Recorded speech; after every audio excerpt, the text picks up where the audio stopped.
Hello my dear friends, welcome to the Indian advance studies. आज मैं आपको इस वीडियो में बताने वाली हूँ बीईएल के बारे में पूरा डिटेल्स में कि इसके प्रोसेस कैसे और किस तरह से होते हैं।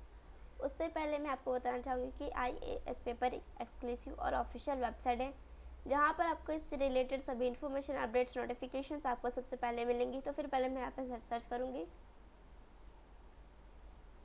सर्च करते ही मैं यहाँ पर न्यू टैब में ओपन हो गई हूँ जहाँ पे लिखा है www.iaspaper.net करियर। फिर मैं यहाँ पे क्लिक करूँगी। क्लिक करते ही मैं यहाँ पे न्यू टैब में ओपन हो गई हूँ जहाँ पे लिखा है BEL recruitment 2022 notification, vacancy, application dates, eligibility and salary. आज मैं आपको इस वीडियो में सबके बारे में बताऊँगी स्टेप बाय स्टेप कि इसके प्रोसेस कैसे और किस तरह से होते हैं।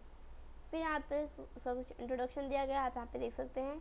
फिर आते हैं टेबल ऑफ कंटेंट में, जैसे कि अगर आपको किसी भी टॉपिक के बारे में जानना हो, जैसे कि व्हाट इज़ BEL, या फिर इसके highlights, dates, notification, vacancy, eligibility, application form, application fees, admit card, pattern, syllabus, preparation tips, answer key, result and recruitment through GATE, फिर cut off, selection process and salary. आपको अगर इन सब में से किसी भी टॉपिक के बारे में जानना हो तो फिर आप उस टॉपिक पे क्लिक कीजिएगा, आप न्यू पेज में ओपन हो जाएंगे। फिर यहाँ पे लिखा है व्हाट इज़ BEL। BEL क्या है, किसने स्टार्ट किया, कब स्टार्ट हुआ, कितने वैकेंसीज है, कितने पोस्ट है, इसमें इसका फुल फॉर्म क्या है, उन सब के बारे में यहाँ पे दिया गया है। फिर आते हैं हाईलाइट्स में, जैसे कि यहाँ पे दिया गया name of the examination, application dates, eligibility, official website, conducting body, name of the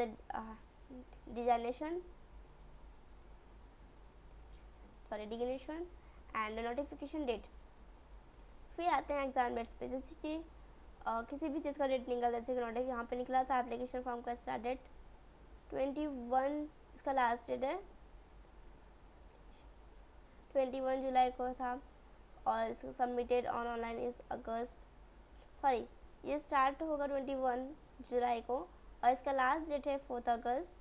फिर यहाँ पे दिया गया और भी डेट, जैसे अगस्त है, डेडलाइन फॉर अप्लाइंग इज़ अगस्त। फिर हम बहुत सारी डेट्स यहाँ पे दी गई, आप यहाँ पे देख सकते हैं। फिर यहाँ पे अप्रेंटिसशिप के लिए दिया गया है। फिर यहाँ पे यहाँ पे क्लियर दिया गया है डेट, जैसे कि यहाँ पे एडमिट कार्ड का भी डेट रिलीज नहीं किया गया है, एग्ज़ाम डेट नहीं रिलीज हुआ है अभी, फिर यहाँ पे रिजल्ट भी रिलीज नहीं हुआ है।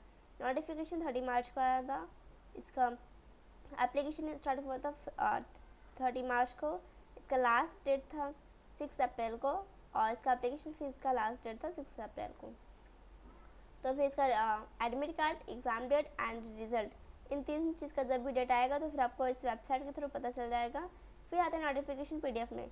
नोटिफिकेशन PDF आपको किस तरह डाउनलोड करना है, कौन सी वेबसाइट के थ्रू डाउनलोड करना है, इसमें यहाँ का इन्फॉर्मेशन दी गई रहती है, उन सब के बारे में यहाँ पे दिया गया है। फिर आते हैं वैकेंसी में जैसे यहाँ पे दिया गया है अलग अलग पोस्ट के लोगों की अलग अलग वैकेंसीज, जैसे कि अदर मेंबर के लिए है 8, सिक्योरिटी ऑफिसर के लिए है, अभी अनाउंस नहीं किया गया है। फिर यहाँ पे ग्रेजुएट के लिए दिया गया है 112, प्रोजेक्ट इंजीनियरिंग के लिए 203 एंड ट्रेनी इंजीनियर के लिए दिया गया 308। यहाँ पे अलग अलग वैकेंसीज दी गई हैं अलग अलग पोस्ट के लिए और ये वैकेंसीज एवरी ईयर चेंज होते रहते हैं। जैसे यहाँ पे ST कैटेगरी के लिए दिया है 27, ST 13, EWS 18, टोटल 169। फिर यहाँ पे जनरल के लिए है 673 एंड OBC के लिए है 49। फिर आते हैं एलिजिबिलिटी पे। एलिजिबिलिटी होता है कि उसको आप अप्लाई करने के लिए एलिजिबल हैं या नहीं।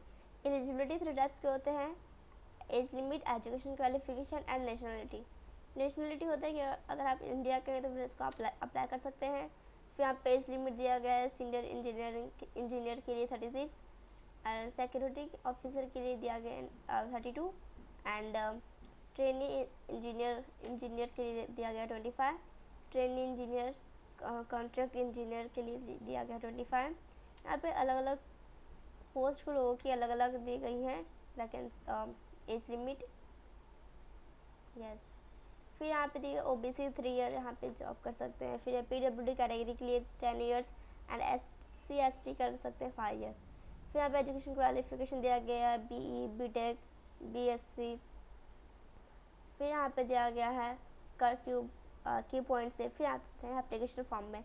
एप्लीकेशन फॉर्म आपको किस तरह फिल करना है, कौन सी वेबसाइट के थ्रू फिल करना है, क्या क्या इसमें फिल करना रहती है, कौन कौन सी डॉक्यूमेंट्स चाहिए रहती हैं और कितने साइज में आपको फोटोग्राफ और सिग्नेचर करना रहता है, उन सब के बारे में आप स्टेप बाय स्टेप बताया गया, आप यहाँ पे देख सकते हैं।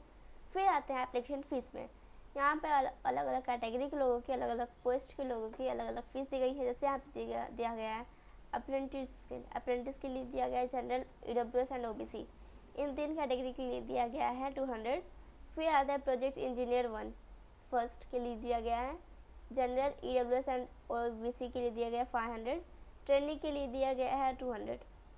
यहाँ पे अलग अलग फीस दी गई हैं।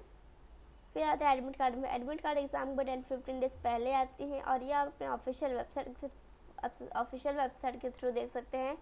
और इसमें क्या क्या इन्फॉर्मेशन दी रहती है, उन सब के बारे में यहाँ पे दिया गया है स्टेप बाय स्टेप, किस तरह आपको डाउनलोड करना है एडमिट कार्ड, उसके बारे में भी यहाँ पे दिया गया है।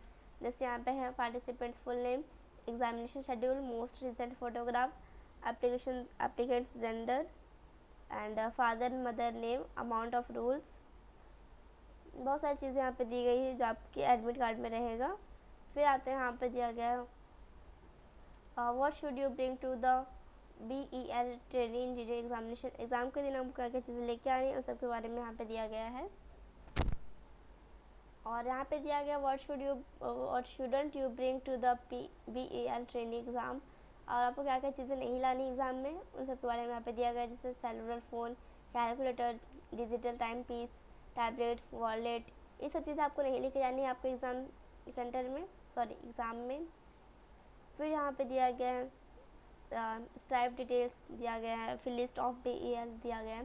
एग्ज़ाम सेंटर, आपको एग्ज़ाम सेंटर कहीं पे भी आ सकता है, किसी भी स्टेट में आ सकता है आपको एग्ज़ाम सेंटर।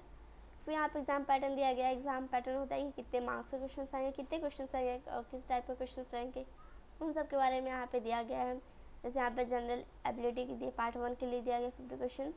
फिर यहाँ पे पार्ट 2 दिया गया 50 क्वेश्चन। आपको टोटल टाइम मिलेगा 2 आवर्स 30 मिनट्स। फिर यहाँ पे सैलरी दी गई है और कौन कौन से आपके लिए सब्जेक्ट इंपॉर्टेंट है, कौन कौन से टॉपिक्स इंपॉर्टेंट है, उन सब के बारे में यहाँ पे दिया गया है। जैसे जनरल नॉलेज, GK, फिर इलेक्टिव इंग्लिश के लिए दिया गया है, फिर इलेक्ट्रिकल एंड इलेक्ट्रॉनिक्स इंजीनियरिंग। यहाँ पे बहुत सारी टॉपिक्स दी गई हैं जो आपको एग्ज़ाम के लिए आपके लिए बहुत ज़्यादा इंपॉर्टेंट रहती हैं। लॉजिकल एंड साइंस दिया गया यहाँ पर, अप्लाइड रीजनिंग है, साइंस इंजीनियरिंग, कंप्यूटर इंजीनियरिंग, ये सारे टॉपिक्स आपके लिए बहुत ही ज़्यादा इंपॉर्टेंट रहती हैं आपके एग्ज़ाम के लिए। फिर आते हैं प्रिपरेशन टिप्स पे, किस तरह आपको प्रिपेयर करना है हर एक सब्जेक्ट के लिए, हर एक टॉपिक्स के लिए, और क्या क्या चीज़ें करनी है, क्या क्या चीज़ें नहीं करनी है, कैसे आपको टाइम टेबल बनाना है अपने स्टडी के लिए, उन सब के बारे में यहाँ पे दिया गया है। हर एक सब्जेक्ट के लिए किस तरह करना है। फिर आते हैं आंसर की में। आंसर की आपको किस तरह चेक करना है, कौन सी वेबसाइट के थ्रू चेक करना है, इसमें क्या क्या इन्फॉर्मेशन दी गई, इन्फॉर्मेशन आपको देनी रहती है, उन सब के बारे में स्टेप बाय स्टेप यहाँ पे बताया गया है। फिर यहाँ पे कंक्लूजन दिया गया है। फिर आते हैं यहाँ पे रिजल्ट में। रिज़ल्ट आपके एग्ज़ाम का कुछ दिन बाद आते हैं और आप अपने ऑफिशियल वेबसाइट के थ्रू देख सकते हैं। और इसमें कुछ आपको इन्फॉर्मेशन देनी रहती है, जैसे कि आपका हो गया date of birth, registration number and आपका नेम, ये कुछ आपको इन्फॉर्मेशन देनी रहती है। अगर आप ये सारी इन्फॉर्मेशन दे दिए हैं तो फिर आप सबमिट के बटन पे प्रेस कीजिएगा। अगर आप उसके बाद आप अपना रिज़ल्ट देख लेंगे, और अगर रिज़ल्ट देख लिए आप तो फिर आप इसका प्रिंट आउट भी निकाल सकते हैं अपने फ्यूचर के लिए। फिर यहाँ पे मेरिट लिस्ट दिया गया है, जैसे कि जिसका भी नंबर अच्छा आता है या फिर बहुत सारी चीज़ें रहती हैं, उन सबको मेरिट लिस्ट निकलता है यहाँ पे। फिर यहाँ पे दिया गया है BEL एप्लीकेशन प्रोसेस दिया गया है, यहाँ पर एप्लीकेशन फ़ीस है। फिर गाइडलाइंस है कुछ, BEL का यहाँ पे कुछ गाइडलाइंस दी गई हैं जो आपके लिए बहुत ज़्यादा इंपॉर्टेंट रहती हैं।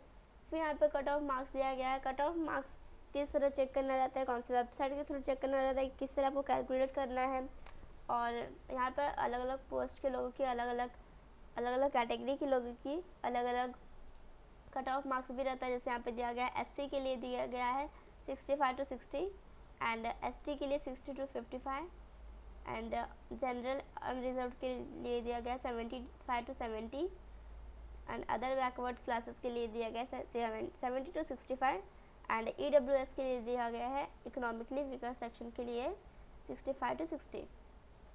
इन सब के अंदर में आपका मार्क्स आना चाहिए। फिर आता है सिलेक्शन प्रोसेस में। सिलेक्शन प्रोसेस आप इसमें अगर prelim exam, main exam, documents verification and सारी चीज़ें अगर आपका सही है, अच्छे मार्क्स आए हैं, तो फिर आप इसमें सेलेक्ट हो जाएंगे। फिर यहाँ पे सैलरी एंड बेनिफिट्स, यहाँ पे अलग अलग पोस्ट के लोगों की अलग अलग सैलरीज होती हैं और उसमें उनका क्या क्या बेनिफिट्स रहता है उन सब के बारे में यहाँ पे दिया गया है। जैसे यहाँ पे दिया गया है रिफ्रेशमेंट दिया गया है, प्रोविडेंट फंड, सब्सिस्टेंस दिया गया, ट्रैवलिंग, फिर यहाँ पे बहुत सारे दिया गया है, फुटवियर, डियरनेस, हाउस रेंट, बहुत सारी चीज़ें दी गई हैं, बहुत सारे बेनिफिट्स हैं यहाँ पे इसमें। फिर आते हैं यहाँ पे सैलरी स्लिप दी गई है यहाँ पर अलग अलग पोस्ट के लोगों की अलग अलग सैलरीज भी दी गई हैं। बहुत सारी चीज़ें यहाँ पे हैं जो आपके लिए बहुत ज़्यादा इंपॉर्टेंट रहती हैं। सो यहाँ पे करियर एंड प्रमोशन ग्रोथ दिया गया है, कुछ टाइम बाद आपका प्रमोशन भी हो जाएगा किसी भी पोस्ट में।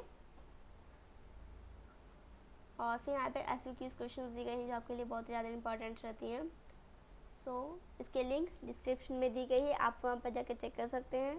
So thank you so much for watching my video. Thank you.